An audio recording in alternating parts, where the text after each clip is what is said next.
Mes amis, je viens de m'entretenir au téléphone avec un ami, un de mes meilleurs amis, un Libano-Suisse. On a décidé qu'on allait la semaine prochaine au restaurant libanais. On sera les seuls. Je pense que nous sommes à l'aube donc du shutdown de pas mal d'autres pays européens comme l'Italie qui vient de se mettre en quarantaine et c'est très bien. Et nous sommes à quelques jours du reste de l'Europe occidentale, l'Espagne, la France. Et lorsque l'Angleterre se rendra compte de la réalité dans laquelle elle est, elle aussi, et les États-Unis également. C'est pas de ça dont je voulais vous parler, c'est qu'en fait, ça fait depuis le début janvier que je suis ces histoires de virus de manière quotidienne et attentive. J'ai agi et j'ai travaillé. Néanmoins, vous savez, j'ai écrit un livre sur la peur, et l'un des chapitres sur comment se débarrasser de nos peurs touchera le fait de se désintoxiquer des sources d'informations anxiogènes inutiles. Évidemment, si vous avez une source d'information anxiogène, mais qu'elle vous est utile parce qu'elle vous apprend à, à mieux gérer et à mieux vous en sortir, elle est bien. Donc il faut l'écouter. Quand bien même elle serait anxiogène. Si on vous dit attention, on a lâché un mamba noir dans votre immeuble, t'as intérêt à avoir ton Tokiwoki qui écoute les autres types qui sont en train de chercher la bestiole. Personnellement, j'abats, je pulvérise l'immeuble. Hein, j'ai peur des bestioles comme ça. Bref. Euh, j'applique ce que j'écris dans mon livre à moi-même. C'est-à-dire qu'à un moment, tu dois savoir, une fois que tu as suffisamment d'informations pour savoir ce qu'il faut faire, et dans mon cas, c'est depuis, sur le fondement, bah, c'est depuis que j'ai travaillé sur mon livre NRBC, donc je sais quoi faire, et sur les sources, d'un début, ils nous disaient, mais non, c'est rien, c'est une grippounette. Et après, les médias qui vous disent, oh putain, c'est le moment de paniquer, les hôpitaux sont stressés, sont remplis. On sait tout ça. Et moi, ça fait depuis le début, je vous dis, pas de stress, pas de panique, mais achète ta bouffe, prépare ton plan de retrait. Si tu as une base autonome durable, vas-y, ou prépare-toi pour y aller. Et tranquille, sans stress, sans anxiété, c'est bon, on sait ce qui se passe. Le seul inconnu était quel est le taux de mortalité, avec quelle rapidité ça va déborder les hôpitaux, bon ben on y est, et quel est le type éventuellement de symptômes et de population de malades. Bon, on la connaît, eh bien, on sait que pour l'immense majorité des gens, ce n'est pas un gros problème. Ça l'est pour une certaine catégorie de personnes, les gens faibles immunitairement, quel que soit leur âge, et les gens âgés qui sont en plus faibles immunitairement, avec en plus des catégories un peu plus dangereuses pour les gens qui fument et qui ont de l'obésité. Donc tous ces facteurs s'accumulent, et après il doit y avoir les exceptions, mais en moyenne, on sait que ce n'est pas une crise extrêmement grave d'un point de vue médical. Donc, pas besoin de stresser, pas besoin d'angoisser, vous vous préparez. Le shutdown des économies et les quarantaines, elles vont. Il n'y a jamais eu de plan. C'est pour ça qu'ils ne savent pas les faire. Quand on dit on met l'Italie en quarantaine, en fait, c'est pas une vraie quarantaine. C'est vraiment, on demande aux gens de rester chez eux, on dit de fermer, et bah, il y a les patrouilles de police qui tournent pour fermer, quoi. Mais il n'y a personne qui va vous abattre si vous. C'est pas Varsovie 1943. Hein. Il n'y a personne qui va vous abattre dans la rue si vous sortez, il n'y a pas de couvre-feu. Je veux dire, si vous allez chez quelqu'un, si vous prenez votre voiture, on va pas vous tirer dessus, hein, c'est bon. Donc voilà, c'est pas la fin du monde, je vous l'ai dit depuis le début. Bref. Néanmoins, euh, le fait de suivre les informations font qu'il y a un moment où on sature. Et personnellement, je sais que j'en ai assez, c'est-à-dire que je sature dans la suite des informations. En plus, ni moi ni la plupart d'entre vous avons les compétences pour faire la part de choses entre les informations absolument pessimistes et ahurissantes de pessimisme, et celles qui sont de manière ahurissamment optimistes, du genre mais non, c'est rien. Donc, je préfère me dire, puisque je suis prêt, je prends plutôt l'approche optimiste, pas inconsciente, je vais pas aller lécher les poignées de bus et les poignées de porte des lieux publics. Mais c'est bon, entre ma famille qui est relativement à l'abri à la montagne, qui a ses trucs et qui fait l'école à distance, entre le fait, de toute façon, ce sera bientôt fermé, et entre le fait que moi, ben, j'avais beaucoup de choses à faire pour finaliser des trucs, etc., et que je me doutais que ça allait pas être non plus, c'est pas Ebola volatile, quoi, c'est aérosol, quoi, ça reste une infection pulmonaire grave. Euh, mais que pour une partie de la population. Donc, je reste sur mes pronostics, hein, qui sont, pour certains, ils me disent, mais t'es fou, tu penses 1% de la population mondiale qui va mourir? Je dis, ouais, il y a 60, 40 ou 50% de la population mondiale qui va l'avoir, dont 15% sont des cas graves.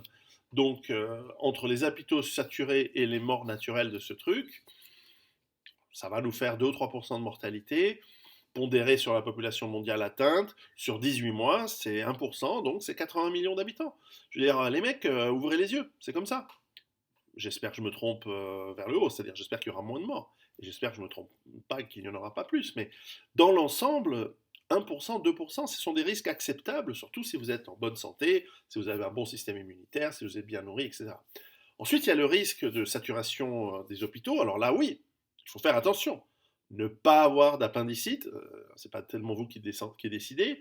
Ne pas faire d'accident de la bagnole et arriver en pissant le sang à l'hôpital et aux urgences. On commence à avoir vraiment des histoires de gens qui attendent aux urgences pendant longtemps, etc. Alors je sais, vous avez un enfant qui tousse, qui est pas bien, qui a des symptômes assez forts. Statistiquement, il va s'en sortir tout seul. Il n'y a pas besoin d'aller à l'hôpital. Mais je sais, étant parent, que parfois on se dit, ouh là là, surtout enfin, parce qu'on est marié avec des femmes qui, elles, votre enfant tousse, il part aux urgences. Non, il reste à la maison, tranquille. Alors, moi, mes gosses, ça fait depuis le mois de janvier que je leur donne des suppléments alimentaires, de la vitamine D, de la vitamine C, tout ce que je vous ai déjà parlé dans des vidéos précédemment. Et donc ils m'ont l'air d'être des Hulk, quoi, en ce moment. Bref, donc ils vont bien. Mais je sais que c'est pas facile. Je sais que c'est pas facile. Et parfois, vous savez, ma chaîne est humoristique, hein, vous le savez. J'essaie d'avoir de l'humour pour parler de choses graves, potentiellement graves. Là, on a des morts. On ne sait pas combien de morts il y a en Chine, mais en tout cas en Occident, on commence à avoir de nombreux morts. C'est des centaines de morts par jour. Aujourd'hui, en Europe occidentale, nous sommes le 12 mars. Alors, regardez le nombre de morts en Italie tous les jours. Bref, alors certes, on pourra me dire, oui, mais c'est parce que la population est âgée, donc c'est en train de ratiboiser dans les gens qui, normalement, dans un monde avec moins de médecine, devraient mourir de toute façon. Je ne conteste pas cette constatation froide et insensible, mais voilà. Donc, la détoxification des médias est importante. Donc là, je vais pas partir, hein, je partirai comme je vous l'ai promis en fin 2022. Mais pour l'instant, je vais faire une petite pause. Je vais faire une pause de 3 4 jours, pas très longue, hein. Probablement, je vous redonnerai des nouvelles au milieu de la semaine prochaine, y compris sur ma chaîne Patreon où je donne plus d'infos et tout. Mais simplement que j'ai besoin d'avoir 4 jours de vidage de tête. De toute façon, je sais que ça va progresser. Je vais revenir dans 4 jours sur Internet et je vais voir qu'il y a 10 000 morts en Italie, il y aura 4 000 morts en France, enfin, ça va être, j'en sais rien. Non, un peu moins statistiquement, on n'en est pas là. Mais il y aura sûrement, on aura dépassé les 1 000 morts en Italie de toute façon ce week-end. On aura probablement euh, alors la Suisse n'est pas encore débordée, mais on s'y approche. Donc bon, le nombre de morts va augmenter, mais enfin c'est pas encore gravissime, mais vous allez déborder la France d'ici le milieu de la semaine prochaine. Donc je m'attends à ce que quand je revienne, bah, je serai là, hein, je serai pas aveugle et enterré.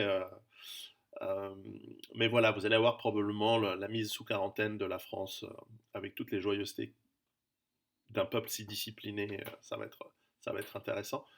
Euh, eh bien, milieu de la semaine prochaine, je pense qu'on y est, quoi. Donc, je sais pas si on ira manger à Libanais avec mon pote. Bref, mais on va essayer. Donc, nous sommes dans une situation euh, que nous n'avons pas vécue depuis ouais, la grippe espagnole. C'est intéressant. C'est super intéressant. On va pouvoir le raconter à nos petits-enfants si on survit. Non, mais j'ai fait une vidéo sur les conséquences à long terme.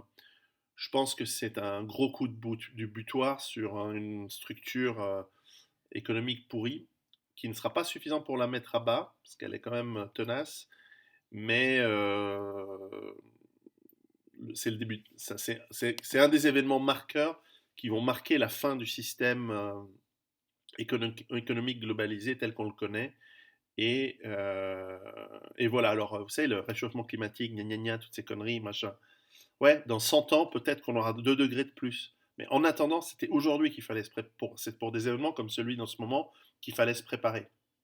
Donc voilà, donc Greta Thunberg, trouve-toi un copain et va fumer un joint, ça te fera du bien. Bref, euh,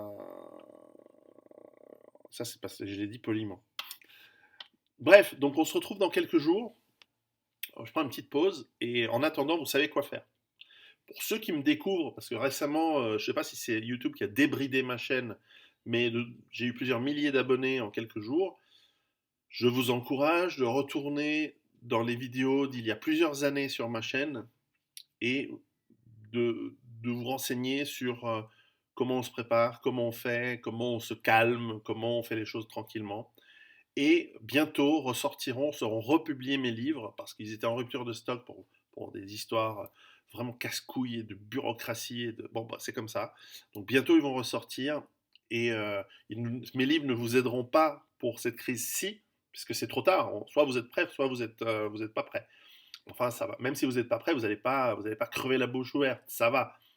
Mais mes livres vont vous aider à prévoir la prochaine parce qu'il y en aura une prochaine et la deuxième vague de ce virus, elle aura lieu cet automne.